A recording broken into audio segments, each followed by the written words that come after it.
How's it feel to finally be here, man? Yeah, it feels like it's been fucking forever since this fight was announced. Obviously, we're finally here with Fight Week. 2 days out. You know, the mind is always on breaking Raufeon's pussy-ass face, but for now, I just got to worry about the weight cut. Weight cut is going on tonight. Weigh-in tomorrow at 9 a.m. I'm feeling as good as possible. Obviously, you don't have a 5.5 or 6 month training camp, right? But because you've known who it was going to be for so long, how much of your time before your actual camp started was consumed with just thinking about him like on a daily basis? How often did he just pop into your head? Yeah, honestly, I've been thinking about this guy for a while. He's a guy that I just do not fucking like.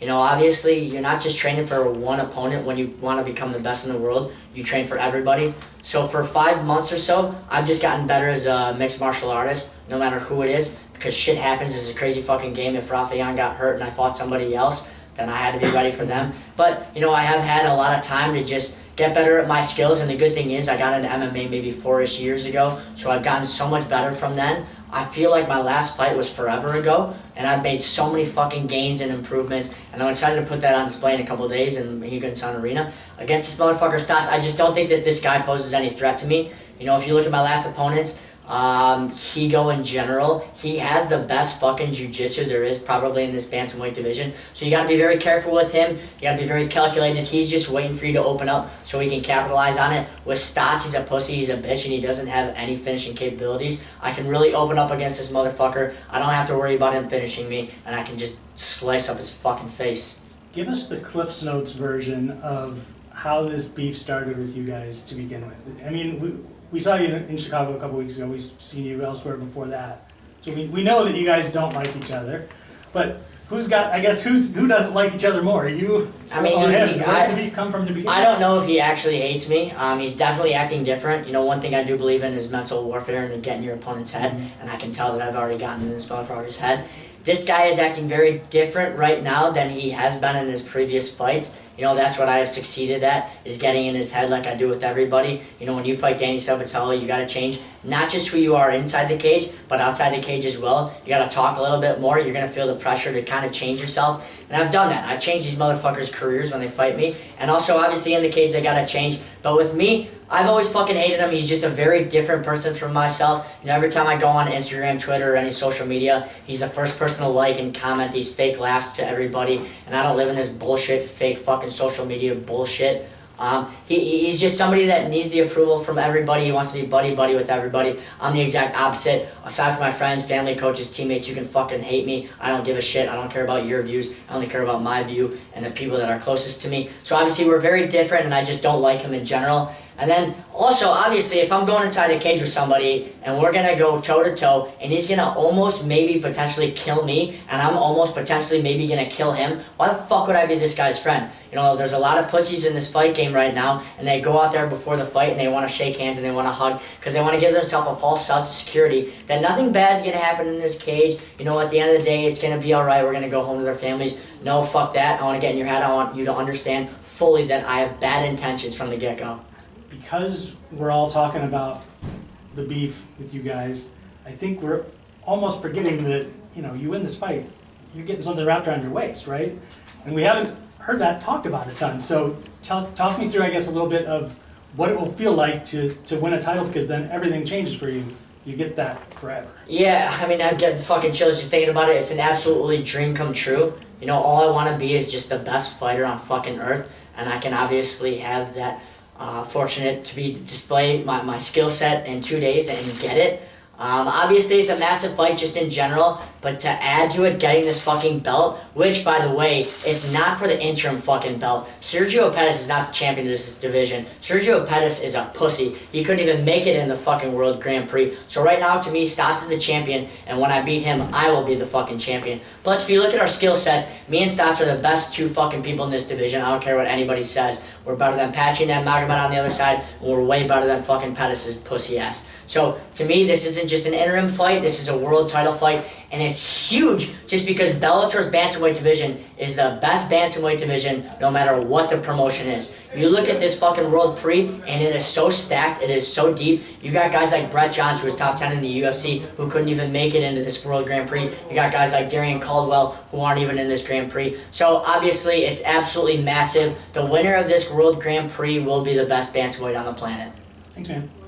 Danny, I saw in a recent interview where you kind of was breaking down the skills of Stots and the other two guys on the other side, but you talked about Pettis, but you didn't really break down his skills. Will you analyze his skills for a second? Yeah, Pettis, I haven't seen too many of his fights. I've seen maybe a couple of them.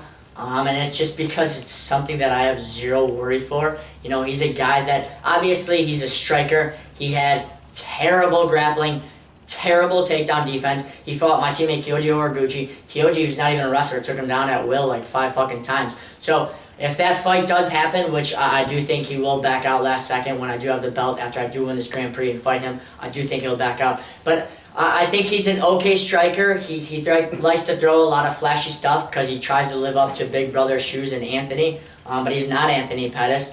So I don't think he has really great skill sets anywhere, but he is okay on the feet. Patchy Mix is on the other side of the bracket, and I saw in a recent interview where he was complimenting his opponent, same with Stots, but when asked about you, he says, "You absolutely suck." What's your response to that? Yeah, it's just funny because, you know, all these guys know that they're going to get clicks and a lot of publicity if they talk about me. It's honestly very smart of him to talk about me because now people are going to generate to that, and he's obviously going to get some clout to that, so you're welcome for that, Patchy. But obviously the guy's a fucking idiot. He knows that I fucking hate him. It's funny because I think all these guys in this division are friends. You know, outside of the cameras, I see them all buddy and talking and becoming friends. But I'm not in the friend-making business. I'm in the face-breaking business. I want to beat the shit out of all these motherfuckers. I want to beat the shit out of Patchy, too. Whether he wins or loses, I want to beat the shit out of him. So obviously he's going to pick his boy Raufeon to win. But I really do think he knows that I'm going to win this fight. He's just not going to say it on camera because I fucking hate the guy. He's a fucking piece of shit, too. He's fighting Magomed. Those two little pipsqueaks on my undercard are just terrible. I'm not even going to watch the fight because I'll probably get worse just watching it. So they can both go fuck themselves. Danny over here. You know, you entered the tournament as a wild card. You beat, you know, the undefeated Jornal Lugo at the time. Leandro Higo. If you go out there, you beat Stots. Do you feel like you're in the position for a conversation of the fighter of the year for not just Bellator but just MMA in general? Yeah, 1,000%. You know, one thing is I wasn't even supposed to be in Bellator. You know, I got a call on 4 or 5 days' notice to fight Brett Johns, who was top 10 in the UFC. And not just beat him, I straight dominated him. And then I go fight a very game opponent, very tough guy in Jornal Lugo, who's never tasted defeat before. He's undefeated, confidence through the roof. People were saying he was going to beat me. You know, I'm very lucky that Sergio Pettis is a pussy and backed out of the tournament for me to get this invitation into the tournament. Without Sergio Pettis being a bitch, I'm not in this World Grand Prix. So thank you to Sergio for that. So after I do beat Lugo and dominate him, it was a very impressive performance. I then go have Higo, who's one of the best jiu-jitsu guys in the MMA game, and dominate him. Now I have what people are saying is might be the best bantamweight in Stots. And if I go out there and after I beat him, and if I dominate him, then I definitely should be in the conversation. You know, one thing about this Bellator bantamweight division is it's the best fucking division. So if I am dominating all these guys in the best division across all promotions, then I for sure should be in that conversation. Mm-hmm. And we saw Yuri Prohaska vacate his belt after suffering an injury. Sergio Pettis, it's been a year since we've seen a fight. He's sidelined for injury. Are you kind of surprised that he hasn't vacated the title by now? I mean, I don't know. I don't know these guys personally, so I don't really like to talk about guys I don't know personally other than people in my weight class because they're all bitches. It does suck with injuries, you know, and having to do that, but, you know, this is a crazy game. Everybody's injured. You know, nobody goes into a fight fully fucking healthy. You know, I'm probably injured right now. My opponent's probably injured right now. The bottom line right now is that you go through these training camps and they're very grueling. And if you don't have a grueling training camp, then you're not going to be fucking ready. I train at the best gym down in South Florida at American Top Team, and I got straight killers gunning for my head on a daily basis. Of course, I'm going to be nicked up and bruised up, and I'm going to have a couple broken bones. But you know what? If you actually love fucking fighting, and you love testing yourself, and you love taking chances and risks, then you go out there and you fight anyways. So no matter what, you know, one thing with me, you can look back on my career, I have never backed out of a fight. I have never been caught with steroids. I have never missed weight. I'm a true professional and all that, and you can count on that for me going forward with all my fights. I'll never back out, unless it's a very serious injury like one of these guys did have. I know he needed surgery and all that. So obviously surgery is another thing, but if you tear your ACL, you wouldn't be the first guy fighting on a torn ACL. It has been done before. So I think a lot of these guys in this game, not the ones that you named, are pussies and are pulling out of fights and missing weight like crazy, and I just don't get it. But that's just a testament to me saying that these guys are pussies. I'll never understand you backing out of a fucking fight. If you truly love it, just go in there and fucking fight. If you have to break off your fucking broken arm and hit the guy over the head with it, then so be it. And also, stop fucking missing weight. Every fucking card, there's like 5 people missing weight. I don't get it. We got 2 things to do as a fighter. Make weight and fight. That's fucking it. And when people miss weight, they want to play the fucking victim card of, oh fuck, oh my god, my kidneys and all that shit. You motherfucking volunteered to make this weight. No one made you make this weight. So I think people need to start fucking taking responsibility. If you say you're gonna fucking do something, go and do it. I don't even know what the fucking question is, but the weight missing fucking gets under my skin. It's crazy. And what I gotta ask, man, what's the best pizza place in Chicago? Lou Malnati's is the best pizza place in Chicago. It's deep dish, and when you go to Chicago, you gotta try the deep dish. I know it's very authentic. It's very different from normal pizza, but that's just kind of Chicago's thing. But they also do have very good thin crust. If you don't like deep dish, I get it. It's not your fucking thing. Thin crust is also good. There's a place in the south side called Vito and Nick's. Really good. But the best deep dish is for sure Lou Malnati's. Every time I go there, it's the first thing I do. I hope my parents aren't watching because they like to cook me a home-cooked meal the first thing, but I actually go to Lou Malnati's. It's the best deep dish there is in Chicago, and it's so fucking good. I can't wait to go back Christmas time and have it. And last question for me, if you had to rate Raufeon Stots' trash talk game from 1 to 10, what number would it be? -2. I think people mistake trash talk as good trash talk because in this MMA game, not everybody does it. So when you do have somebody that does it, you kind of think it's pretty good. That's just because it's different. The guy stutters all the fucking time. I call him Stuttering Stots. That should be his new nickname. But he's just not good at it. He says silly stuff. Online he compared me to a Disney Channel cartoon guy, which is just silly and funny. And then you got me over here, it's a little different. I'm carving his fucking face in. So it's very different trash talk. I don't think he's good at it. He's silly with it. I'm glad that he engages in it though, because a lot of these pussies are afraid to do it. They're afraid of the repercussions. They're afraid of, if I talk this trash and I lose, then everything's going to be different and people are going to treat me like shit. I don't give a fuck. If I go out there and I lose this fight, you know what's different about my life?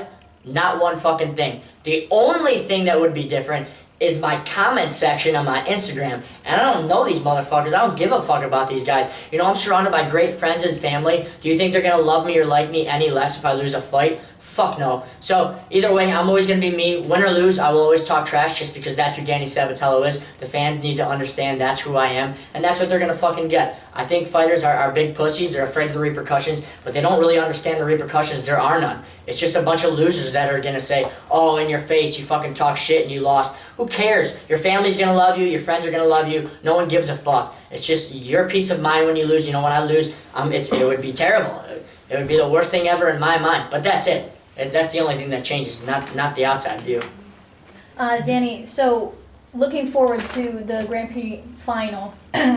I know you're not really looking at the other side of the bracket here, but when you envision yourself in the finale and you're looking across the cage, which face do you see? Yeah, right now it's a blank face. I wish either Magomed or Patchy were better so I could have a face. But the fact of the matter is they're not very good, so it's hard. It's actually hard on me.